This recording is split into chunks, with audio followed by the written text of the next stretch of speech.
మార్కాపూర్ రెండు జిల్లాల సమగ్ర అభివృద్ధి.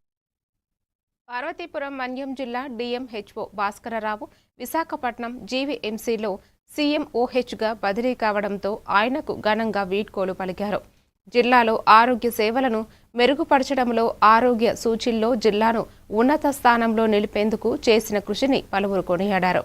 ఈ సందర్భంగా ఇటీవల మృతి చెందిన ఆరోగ్య సహాయకుడు రామకృష్ణ కుటుంబానికి వైద్య శాఖ తరపున సేకరించిన 1 లక్ష రూపాయల ఆర్థిక సహాయాన్ని అందజేసి అనంతరం డాక్టర్ భాస్కరరావును ఘనంగా సన్మానించారు. అలాగే ఇంకా మిగతా సిబ్బంది అందరూ కూడా వచ్చినందుకు చాలా ధన్యవాదాలు. అయితే ఈరోజు అందరూ ఎన్నో చెప్పారు, అందులోని ఎంతవరకు నేను ఫుల్ఫిల్ చేశానా అని ఆలోచిస్తున్నాను. సరే, అభిమానంతో కొద్దిగా ఎగ్జాగరేషన్గా చెప్పొచ్చు, అంటే మనం కొంత చేస్తే కొంత ఎలివేషన్.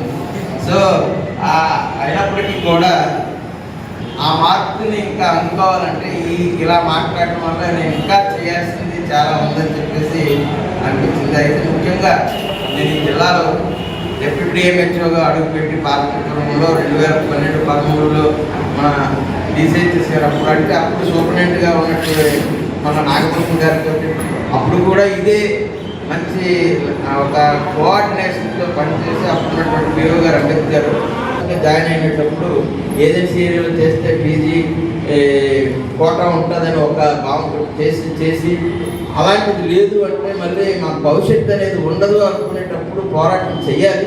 నేను ఆ రోజు కూడా మీ అందరికీ చెప్పాను, ఐ యామ్ బిహైండ్